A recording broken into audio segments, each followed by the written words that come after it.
Facebook fired 52 employees for digitally stalking the platform's users between the months January 2014 and August 2015. The award-winning New York Times reporters Cecilia King and Shira Frankel briefly touched on the subject in their newest book on the Facebook parent company Meta. Whoop, the book is upside down and backwards. Meta. In it, the two women tell the story of an anonymous Facebook engineer who, after a night of heavy drinking, decided to use his employee credentials and workplace laptop to see the private information of a woman he'd previously gone on a date with, only to be ghosted a few days later. Now, here's something that will surely unsettle you. We all know that Facebook has privacy features, which lets you decide who gets to see what in your profile. You can make your pictures, your posts, your status updates, literally everything, either public to the entire platform and all of its users, or you can make them viewable to only your closest friends. If you want it to be extra private, you can even make them visible to only yourself. Though at that point, you honestly might as well just invest in a diary. But here's the kicker. All of those setting changes only apply to the front end of the platform, the parts of Facebook that you, me, and 99% of the world sees. The back end of Facebook is where all of that data is stored, and all of that information is viewable to the computer engineers coding Facebook. No matter what privacy settings we pick, even if we choose the absolutely most restrictive settings, Facebook engineers can still see every single thing we post. And I mean everything. Everything! It isn't just the posts that you leave on people's profiles and the cat pictures you turn into your PFP. Facebook engineers can see your location in real time through your smartphone. They can read your private messages with other people through the Facebook Messenger app. They can see all of the posts and all of the comments you've ever interacted with, regardless of whether or not they've been deleted. They can even see the user profile the company has built on us for their advertisers, such as our hobbies, our political leanings, and estimated income. As Kang and Frankel described it on the 6th page of their book, this was more information than the engineer could have possibly gotten over the course of a dozen dinners. Now, almost a week after their first date, he had access to it all. The two writers would go on to tell the stories of how a Facebook neckbeard engineer used his credentials to pop up unannounced at a woman's hotel room after they'd had a fight, and a third engineer who saw that a woman he liked frequently visited Dolores Park in San Francisco. So, guess where he creepily showed up one day? In Facebook's offense, all of the engineers who engaged in these digital acts of stalking were immediately fired. They didn't pass go, they didn't collect $200, they were sent straight to the unemployment office. But despite this problem going back as early as 2014, there still aren't any real safeguards put in place to stop engineers from stalking the woman that they're infatuated with. Nothing more substantial than a code of honor and the loss of their job on the off chance that the IT department catches them in the act. Which they honestly probably would get caught, because it turns out that Facebook even has teams whose sole purpose is to track all of the activities of all of its employees. But that's a potential video for another day. The door to all of these data breaches are still wide open, and it's still within the realm of possibility for any Facebook engineer to get their hands on years worth of private data on anybody they find themselves getting a little bit too obsessed with. This complete disregard for our privacy isn't an anomaly either. There are countless other privacy violations the company constantly finds itself entangled in, such as the $90 million settlement from mid-February 2022, where, to quote Business Insider, Facebook violated privacy and wiretapping laws by using plugins to store cookies, tracking the user's visits to third-party websites that contained like buttons. The social media site had users' permission to track them while they were logged in, but promised to stop when they logged out. As you can probably guess, the $90 million fine is in regards to the last sentence, where Facebook was still tracking its users who were logged off despite their promises to stop. Immediately following this privacy violation settlement, the state of Texas sued Meta, the parent company of Facebook. In the words of the Attorney General of Texas, Ken Paxton, this past Valentine's Day, Facebook has been storing millions of biometric identifiers contained in photos and videos uploaded by friends and family who use the social media app. By this illegal activity, Facebook exploited the personal information of users and non-users alike to grow its empire and reap historic windfall profits.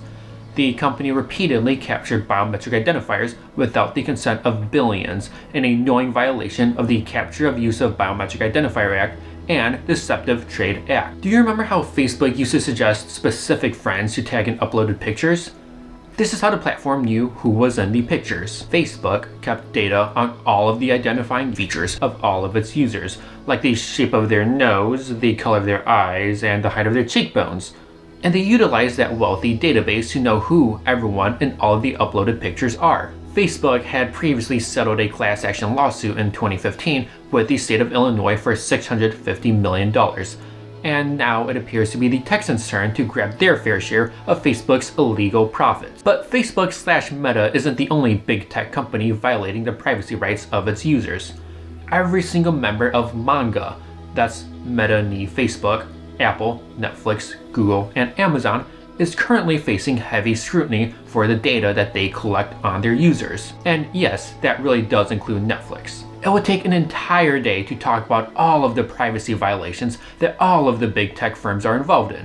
So I'm just going to focus on those pertaining to Google, the G in MANGA, such as their latest lawsuit on January 24th, which alleges that Google tracks its users' locations even after being explicitly told not to. The complaints are led by the DC Attorney General Carl A. Rising, but 3 other state attorney generals from Indiana, Texas, and Washington State filed lawsuits in their respective courts in what's now a bipartisan effort to regulate and hold the tech giant accountable for all of its misleading practices and various breaches of users' privacy. The lawsuits contain 3 specific allegations for Google to answer to. The first is that Google has made it much more tedious for the users to opt out of having their locations tracked. The second is that they deceive users into believing that disabling the activity trackers in the settings page would disable the activity trackers.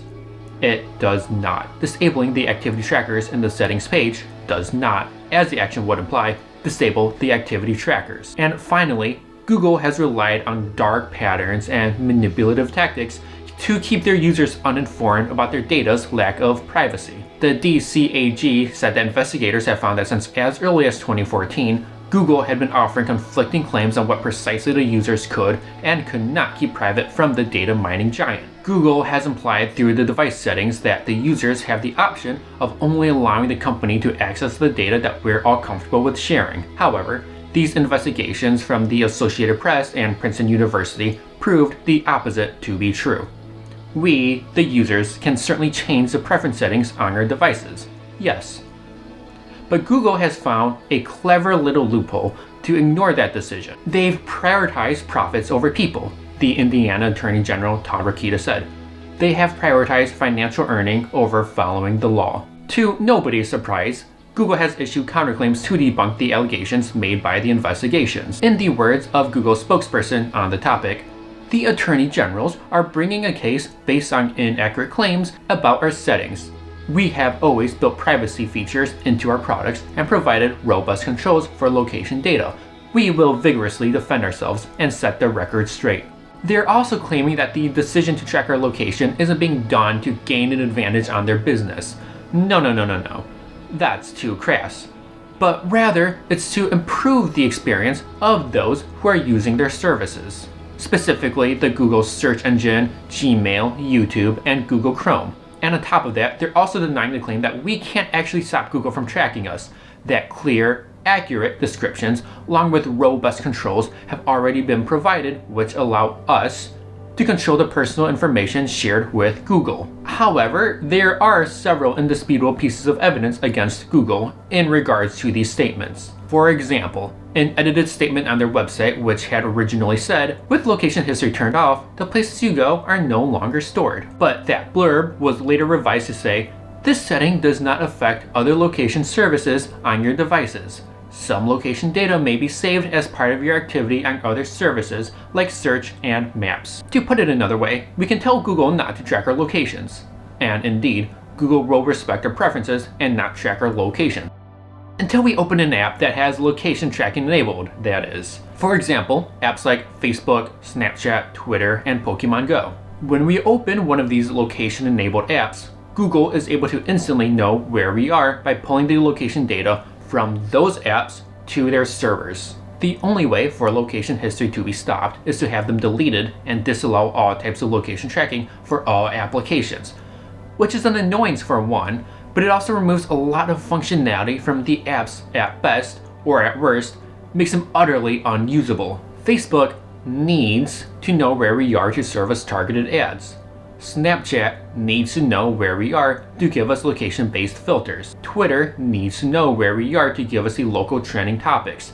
And Pokemon Go needs to know where we are to show us the nearby Pokestops and Pokegyms. On top of this, there are claims that even though it's possible for location tracking to be stopped by not using any apps on our phones, Google can still see our location by pinging off nearby cell towers. It's completely absurd.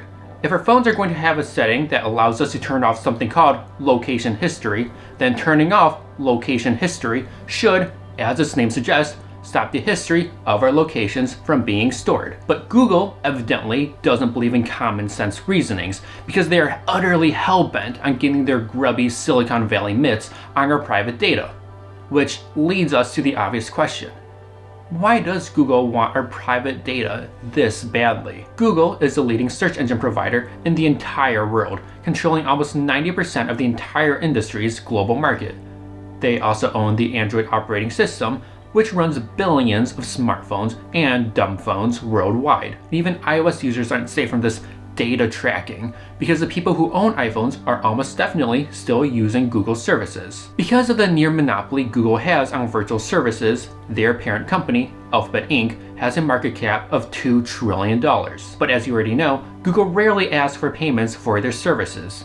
All of them, at their core, are free services, with only a few of them offering premium optional subscriptions, like the extended cloud storage of Google One and YouTube Premium, which you've no doubt had to suffer an ad for before watching this video. Google, at its core, is a digital advertising business. 29% of all ad dollars spent on the internet is paid to Google, giving them a revenue of more than $209 billion in the year 2021 alone. Google needs to know an awful lot about its user base in order to successfully sell private data for $209 billion in a single year. But unfortunately for Google, most people, understandably, aren't exactly enthused with the idea of a megacorporation harvesting all of our data, so they're forced to find sneaky ways of manipulating us into handing over that private data, such as by utilizing third-party apps like the aforementioned Facebook, Snapchat, Twitter, and Pokemon Go to grab our location data. There's a lot here at stake for Google as we all wait to see how much the company is willing to compromise in order to keep its bottom line intact. Are they willing to forego the treasure trove of offline location tracking data? Google already knows everything we do on the internet, particularly those who use Google Chrome. So even with our location history kept private, they'll still have an awful lot of data to sell to the advertisers. Or will they get greedy and continue finding ways to track our physical locations on top of everything we do online? We'll just have to wait and find out. But while we're waiting, you might as well give the video a thumbs up and hit the subscribe button to be notified when I release my next video on corporate misconduct.